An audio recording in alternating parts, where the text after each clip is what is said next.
আসসালামু আলাইকুম। দর্শক, অন্য মঞ্চের আলোচনায় আজকে আমাদের আমন্ত্রিত অতিথি হিসেবে আছেন বাংলাদেশের জমি দখল করেছে।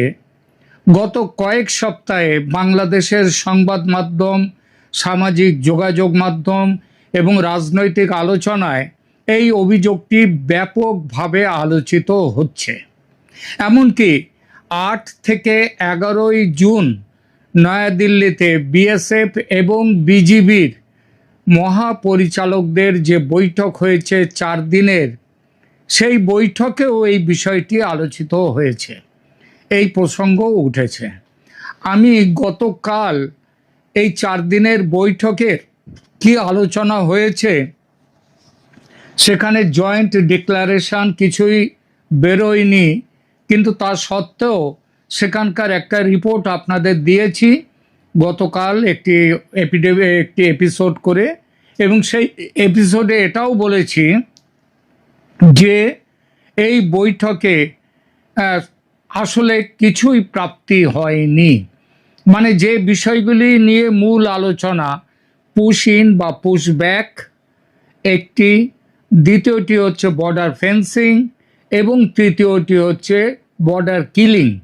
আর এছাড়া বাংলাদেশ এই বর্ডার ফেন্সিং প্রসঙ্গে উঠেছিল যে ভারত নাকি বাংলাদেশের বেশ কিছু জমি দখল করে নিয়েছে। এই ব্যাপারটি নিয়ে আলোচনা হয়েছে এবং আমি বলেছি গতকালই যে এই আলোচনায় কোনো ফ্রুটফুল রেজাল্ট অর্থাৎ সমাধান কিছু আসেনি। এবং তারপরে গতকালই সন্ধেবেলায়, গতকালই বেরিয়েছে বিকালে, যে এর যে জয়েন্ট ডিক্লারেশন, সেই ডিক্লারেশনও দেখা গেছে যে বৈঠক শেষ হয়েছে, কোনো রকম কিছু প্রাপ্তি বা সিদ্ধান্ত বা যে সমস্যার সমাধান সেগুলো ছাড়াই শুধু কথা হয়েছে যে ভবিষ্যতে যখনই আসবে তখন নিচু স্তরে আলোচনা হবে, এইটাই বলা হয়েছে। তো যাই হোক, এইবার আজকে সেই বিষয়টি নিয়ে একটা যে কথাটি বললাম যে গত সপ্তাহে বাংলাদেশের বিভিন্ন সংবাদ মাধ্যমে এই বিষয়টি আলোচিত হচ্ছে যে ভারত নাকি এত কিলোমিটার, কেউ বলছেন ৬ কিলোমিটার, কেউ বলছেন ৩৬ কিলোমিটার। কিলোমিটার এরিয়া হয় না, এরিয়া হয় বর্গ কিলোমিটার, মানে দৈর্ঘ্য এবং প্রস্থ দুটো মিলিয়ে এলাকা হয়। সুতরাং যারা এইভাবে সমালোচনা করছেন তারা মূল যাকে বলে বিসমিল্লাহ ভুল সেটা করছেন। বাংলাদেশ সরকার বলছে সীমান্তের বিভিন্ন স্থানে ভারত একতরফাভাবে বেড়া, রাস্তা, বাংকার এবং অন্যান্য অবকাঠামো নির্মাণ করছে। এমনকি কূটনৈতিক প্রতিবাদও জানানো হয়েছে। অন্যদিকে ভারত বলছে তারা নিজেদের ভূখণ্ডের ভেতরেই কাজ করছে, কোনো জমি দখল করা হয়নি। তাহলে সত্যিটা কোথায়? ভারত কি আসলেই বাংলাদেশের ভূখণ্ড দখল করেছে, নাকি পুরো বিতর্কের কেন্দ্রে রয়েছে একটি বহুল আলোচিত কিন্তু বহুল ভুল বোঝা বিষয়? আর সেই বিষয়টি কি জানেন? বিষয়টি হলো ১৫০ গজ নিয়ম। মানে যে জিরো লাইন থেকে নাকি ১৫০ গজ দূরে কোনো পাকা নির্মাণ সেটা করতে পারবে ভারত। এই বিষয়টি আবার বলছি বহুল আলোচিত কিন্তু বহুল ভুল বোঝা একটি বিষয়, এই ১৫০ গজের নিয়ম। কেন? সেই আলোচনায় আমরা আসব, তবে আবেগ দিয়ে নয়, দলিল দস্তাবেজ দিয়ে, আন্তর্জাতিক চুক্তি এবং সীমান্ত আইনের আলোকে আমরা বিশ্লেষণ করব এই বিষয়টি। প্রথমে আসি, অভিযোগটি আসলে কি। সম্প্রতি বাংলাদেশ সরকার ভারতের কাছে আনুষ্ঠানিকভাবে অভিযোগ করেছে যে সীমান্তের বহু স্থানে ভারত একতরফাভাবে অবকাঠামো নির্মাণ করছে। বাংলাদেশের বক্তব্য অনুযায়ী ৬৮টি জায়গাতে বিদ্যমান নির্মাণ নিয়ে তাদের আপত্তি রয়েছে, কিন্তু এই ৬৮টি জায়গা কোথায় তার কিন্তু স্পষ্ট কিছু বলেনি। আরও তাদের দ্বিতীয় অভিযোগ, ৮৬টি স্থানে নতুন নির্মাণ পরিকল্পনা নিয়ে বাংলাদেশের উদ্বেগ রয়েছে। তৃতীয়ত, এসব নির্মাণের আগে বাংলাদেশকে যথাযথভাবে জানানো হয়নি। এই বিষয়টি শুধু কূটনৈতিক পর্যায়ে নয়, সম্প্রতি অনুষ্ঠিত বিজিবি বিএসএফ মহাপরিচালক পর্যায়ের বৈঠকেও উত্থাপিত হয়েছে। বাংলাদেশের মূল বক্তব্য হলো, সীমান্তের কাছাকাছি কোনো স্থায়ী অবকাঠামো নির্মাণের আগে দুই দেশের মধ্যে আলোচনা ও সম্মতি থাকা উচিত এবং যে কোনো নির্মাণ হতে পারে 150 গজের বাইরে। কোথা থেকে 150 গজ? জিরো লাইন থেকে 150 গজ। এই 150 গজ নিয়ম আসলে কি? এখন আসি পুরো বিতর্কের কেন্দ্রীয় বিষয়টিতে। বাংলাদেশ ও ভারতের সীমান্ত নিয়ে আলোচনা হলেই একটি কথা শোনা যায়, 150 গজের মধ্যে কিছু নির্মাণ করা যায় না। কিন্তু বাস্তবতা হলো এই বক্তব্য একেবারেই সঠিক নয়। অনেকেই মনে করেন আন্তর্জাতিক আইনে নাকি সীমান্ত থেকে 150 গজের মধ্যে কোনো দেশ কিছু নির্মাণ করতে পারে না। এটা একেবারে ডাহা ভুল ধারণা। আসলে 150 গজ নিয়ম কোনো আন্তর্জাতিক সীমারেখা নয়, এটা কোনো নতুন সার্বভৌম সীমানাও নয়, এমনকি এটি এমন কোনো আইনও নয় যা বলছে 150 গজের মধ্যে নির্মাণ সম্পূর্ণ নিষিদ্ধ। বরং এটি মূলত সীমান্ত ব্যবস্থাপনা সংক্রান্ত একটি প্রশাসনিক ও কূটনৈতিক ব্যবস্থা। এর উদ্দেশ্য ছিল সীমান্তের খুব কাছাকাছি এমন কোনো নির্মাণ না করা যা অপর দেশের নিরাপত্তা উদ্বেগ সৃষ্টি করতে পারে। অর্থাৎ এই 150 গজ নিয়ম মানে যেটা বলা হচ্ছে, 150 গজের মধ্যে কিছু করা যাবে না, এটা নিষিদ্ধ এলাকা নয়, বরং এটা আলোচনা ও সমন্বয়ের এলাকা। আর এখানেই পুরো বিতর্কের সবচেয়ে গুরুত্বপূর্ণ দিকটি লুকিয়ে আছে। বাংলাদেশের ব্যাখ্যা বনাম ভারতের ব্যাখ্যা, এই বিষয়টা নিয়ে একটু দেখে নিই। বাংলাদেশের অবস্থান হলো, সীমান্ত থেকে 150 গজের মধ্যে স্থায়ী অবকাঠামো নির্মাণের আগে দুই দেশের সম্মতি প্রয়োজন। তাই ভারত যদি একতরফাভাবে রাস্তা, বাংকার, বিএসএফ ক্যাম্প বা কাঁটাতারের বেড়া নির্মাণ করে, তাহলে তা বিদ্যমান সীমান্ত ব্যবস্থাপনা চুক্তির চেতনার বিরুদ্ধে যায়। অন্যদিকে ভারত কি বলছে? ভারতের অবস্থান একেবারেই আলাদা। ভারত বলছে, যতক্ষণ নির্মাণ ভারতের আন্তর্জাতিকভাবে স্বীকৃত ভূখণ্ডের ভেতরে হচ্ছে, ততক্ষণ ভারত নিজের নিরাপত্তার জন্য অবকাঠামো নির্মাণের অধিকার রাখে। ভারতের যুক্তি হলো, 150 গজ কোনো নতুন সীমান্ত নয়, এটা সার্বভৌমত্বের প্রশ্নও নয়। ভারত চাইলে 150 গজ কেন, জিরো লাইন থেকে জিরো লাইনের বাইরেই 5 গজের মধ্যে, 10 গজের মধ্যেও, এমনকি জিরো লাইনের ওপরেও ভারত তাদের সীমান্ত, তাদের অবকাঠামো তৈরি করতে পারে। এটি কেবল একটি তাহলে 150 গজটা কোত্থেকে এলো? এটা একটা প্রশাসনিক নির্দেশনা ছিল। অর্থাৎ দুই দেশ একটাই নথিকে ভিন্নভাবে ব্যাখ্যা করছে এবং বর্তমান বিরোধের একটা মূল উৎস হচ্ছে সেখানেই। এখানে আপনারা জানেন 1975-এর একটা সীমান্ত চুক্তি হয়েছিল ভারত এবং বাংলাদেশের, আর 2011-র প্রোটোকল এবং 2015 স্থল সীমান্ত চুক্তিও হয়েছে দুই দেশের মধ্যে। সবাই 1975টা বলে থাকেন, আর কিন্তু 2011 এবং 15-র কথা বলেন না। 2011 সালের প্রোটোকল এবং 2015 সালের স্থল সীমান্ত চুক্তি ভারত বাংলাদেশের, সেখানে কি 150 গজের মধ্যে কোনো নির্মাণ নিষিদ্ধ করা হয়েছে? আবার বলি যে 2011-র প্রোটোকল এবং 2015-এ ভারত বাংলাদেশের যে স্থল সীমান্ত চুক্তি হয়েছে, সেই চুক্তিতে কি 150 গজের মধ্যে নির্মাণ নিষিদ্ধ করা হয়েছে? না। 2011 সালের প্রোটোকলের মূল বিষয় ছিল ছিটমহল সমস্যা অসমাপ্ত সীমারেখা, অ্যাডভার্স পজেশন, সীমান্ত চিহ্নিতকরণ, এই চারটি বিষয়। আর 2015 সালের স্থল সীমান্ত চুক্তি কার্যকর হওয়ার মাধ্যমে ভারত ও বাংলাদেশের সীমান্তের চূড়ান্ত আইনি অবস্থান নির্ধারিত হয়। কিন্তু কোথায় বেড়া হবে, কোথায় রাস্তা হবে, কোথায় বিএসএফ বা বিজিবি পোস্ট হবে, এসব বিষয় ওই ল্যান্ড বাউন্ডারি এগ্রিমেন্টের মধ্যে কোনো আলোচ্য বিষয় ছিলই না। অর্থাৎ ল্যান্ড বাউন্ডারি এগ্রিমেন্ট বা এলবিএ এটা নির্ধারণ করে দিয়েছিল কোন জমি ভারতের আর কোন জমি বাংলাদেশের, কিন্তু 150 গজের মধ্যে কি ধরনের অবকাঠামো হবে সেটাই এলবিএ এই এগ্রিমেন্টে আদৌ বলা হয়নি।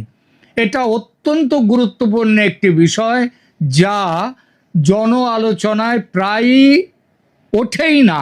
এমনকি 2011 এবং 2015 চুক্তি কি ছিল সেটা বাংলাদেশে যারা আজ সেখানে এই শাসন ক্ষমতায় আছেন তারাও জানেন কি না আদৌ, আমাদের সন্দেহ আছে, আমার সন্দেহ আছে।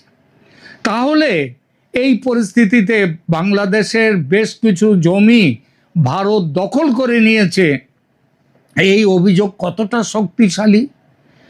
আসুন আসল প্রশ্নে আসা যাক। ভারত কি বাংলাদেশের জমি দখল করেছে?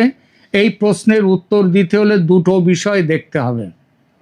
প্রথমত, ভারত কি আন্তর্জাতিকভাবে স্বীকৃত সীমারেখা অতিক্রম করেছে? এটা দেখতে হবে। আর দ্বিতীয়ত, ভারতের কোনো স্থাপনা মানে কোনো রাস্তা, কাঁটাতারের বেড়া, বিএসএফ ক্যাম্প এগুলো কি বাংলাদেশের ভূখণ্ডের ভেতরে প্রবেশ করেছে? যদি এর উত্তর হ্যাঁ হয় তাহলে বলবো ভারত বাংলাদেশের জমি দখল করেছে, সেক্ষেত্রে বাংলাদেশের অভিযোগ গুরুত্বপূর্ণ।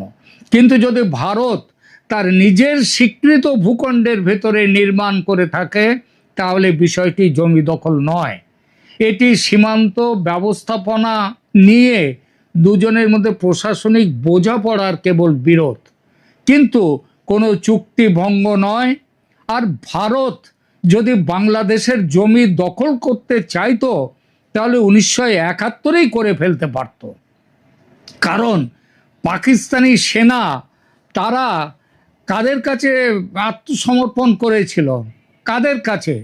বাংলাদেশ সেনার কাছে, বাংলাদেশ সরকারের কাছে, কারোর কাছে নয়। পাকিস্তান সেনা আত্মসমর্পণ করে বাংলাদেশকে তুলে দিয়েছিল ভারতীয় সেনার হাতে। এ কথা কেউ অস্বীকার করবেন? যদি অস্বীকার করেন তাহলে বলুন। আমাদের এখানে বাংলাদেশের বহু মানুষ চ্যানেল দেখছেন, তারা মতামতে দেবেন যে বাংলাদেশের কাছেই পাকিস্তান শাসনভার তুলে দিয়ে চলে গেছে। আদতেও তা নয়, পাকিস্তান চলে গেছে ভারতীয় সেনার কাছে, বাংলাদেশের দখল দিয়ে তারা আত্মসমর্পণ করেছে। তো সেদিনই তো ভারত দখল করে নিতে পারত বাংলাদেশকে। ভারত আজ পর্যন্ত এত দেশের বর্ডার আছে, কেউ বলেনি যে ভারত, হ্যাঁ সীমান্ত নিয়ে ছোটোখাটো যে ভুল বোঝাবুঝি আছে, কিন্তু জমি দখল করেছে ভারত আর তার কোনো দেশের, প্রতিবেশী দেশের, এই অভিযোগ আজ অব্দি আসেনি। সুতরাং যদি ভারত তো বাংলাদেশের ভূখণ্ডের মধ্যে গিয়ে কোনো নির্মাণ করেনি তাহলে বিষয়টি জমি দখল নয়, এটি সীমান্ত ব্যবস্থাপনা ও চুক্তির ব্যাখ্যা নিয়ে, মানে প্রশাসনিক চুক্তির ব্যাখ্যা নিয়ে বিরোধ। এখনো পর্যন্ত প্রকাশ্যে এমন কোনো সরকারি মানচিত্র বা যৌথ জরিপ সামনে আসেনি যা স্পষ্টভাবে দেখায় যে ভারত বাংলাদেশের স্বীকৃত ভূখণ্ড দখল করেছে, তা সে 6 কিলোমিটার হোক বা 1 কিলোমিটার হোক। তাই বর্তমান তথ্যের ভিত্তিতে জমি দখল অভিযোগকে বলা যায় এটা মিথ্যা, এটা ভুল। বাংলাদেশ অন্যায়ভাবে এই অভিযোগ করছে ভারতের বিরুদ্ধে।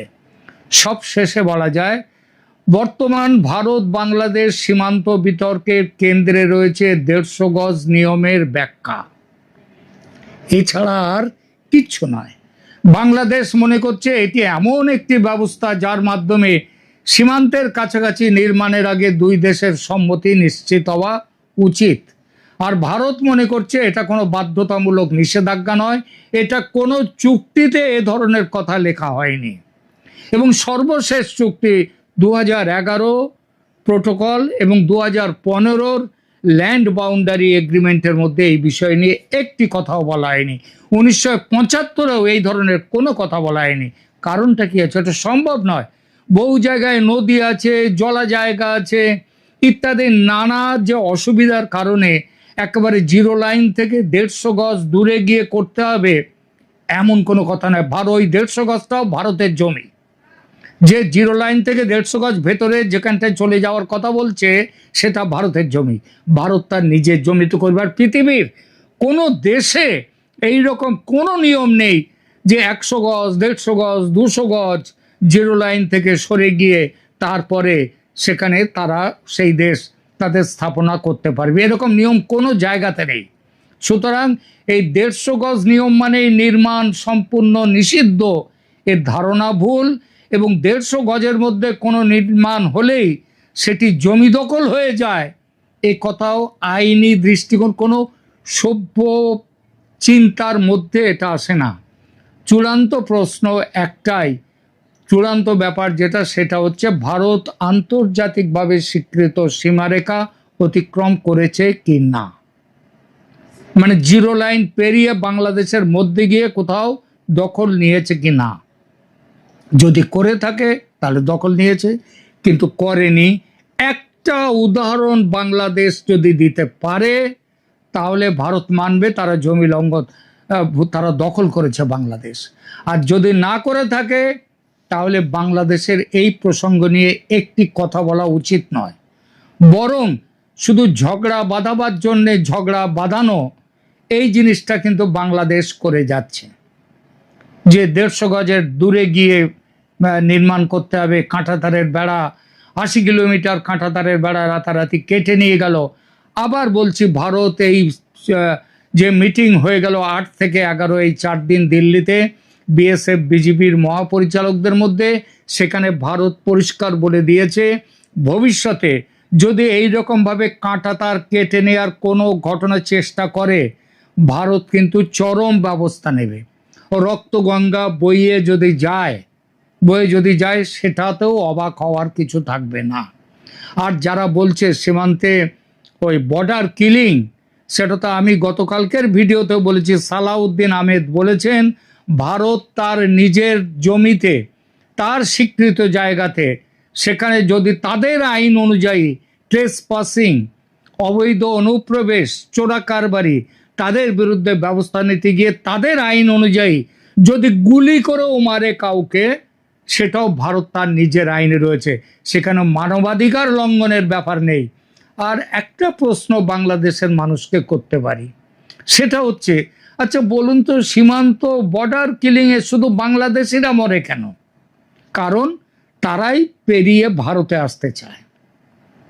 হ্যাঁ, অনেক সময় দেখা গেছে শেখ হাসিনার আমলে, সম্ভবত 2008-9 ওই সময়টাতে, সেখানটাতে বেশ কিছু ভারতীয় সেনাকে বাংলাদেশে বিএসএফকে ধরে নিয়ে গিয়ে সম্ভবত 18-20 জনকে হত্যা করা হয়েছিল। সেটা ভারতের মধ্যে ঢুকে গিয়ে এই জিনিসটা করেছিল তখন বিডিআর। তারপরে বিডিআর নিয়ে অনেক সমস্যা হয় ইত্যাদি, এগুলো এই আলোচনার মধ্যে বিষয় নয়।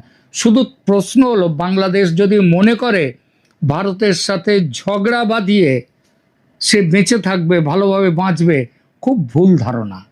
ওই 150 গজ ফেন্সিং দিতে দেব না, কিংবা পুশব্যাক, আমাদের লোক বাংলাদেশের মানুষ তাদেরকে পুশব্যাক করে পাঠালে তাদের গ্রহণ করা হবে না, পৃথিবীর কোনো শক্তি, তা সে জাতিসংঘ হোক আর আমেরিকা হোক আর পশ্চিমা শক্তি হোক, কেউ এসে ভারতকে ফেন্সিং দিয়ে আটকাতে পারবে না, কেউ এসে ভারতকে পুশব্যাক থেকে পেছনে হটাতে পারবে না। আমি বারবার বলেছি একটাই কথা, সেটা হচ্ছে বাংলাদেশের সরকার পায়ে পা দিয়ে ঝগড়া না করে আলোচনায় বসুন। আমি বারবার বলেছি যে ওয়ার্ক পারমিট দিয়ে যাতে একটা বিরাট সংখ্যক বাংলাদেশি ভারতে থাকতে পারে সেই ব্যবস্থা করুন। তার জন্যে এই যে সরকার আছে এদের মাথায় এই সব বিষয় নেই। আজ যদি বাংলাদেশে শেখ হাসিনা থাকতেন তিনি এইভাবে ঝগড়া করতেন না। তিনি ভারতের যে জিরো টলারেন্স এই নীতি দেখে এই নীতিটাকে মেনে নিয়ে তিনি কত বাংলাদেশি ভারতে এসে কাজ করবে সেই ব্যাপারগুলো দেখতে পারতেন। কিন্তু বাংলাদেশ তো সে পথে চলছে না। এখন সম্পর্ক আরও খারাপ হবে, তাতে বাংলাদেশের লাভ হবে না, এটা বলে দিলাম। তাই পাকিস্তানের সাথে আর চীনের সাথে যতই তাদের সাথে প্রেম প্রীতি করুক না কেন, আবার দেখা হবে পরবর্তী আলোচনায় পরবর্তী বিষয় নিয়ে। এখনকার মতো এখানেই রাখছি। ধন্যবাদ।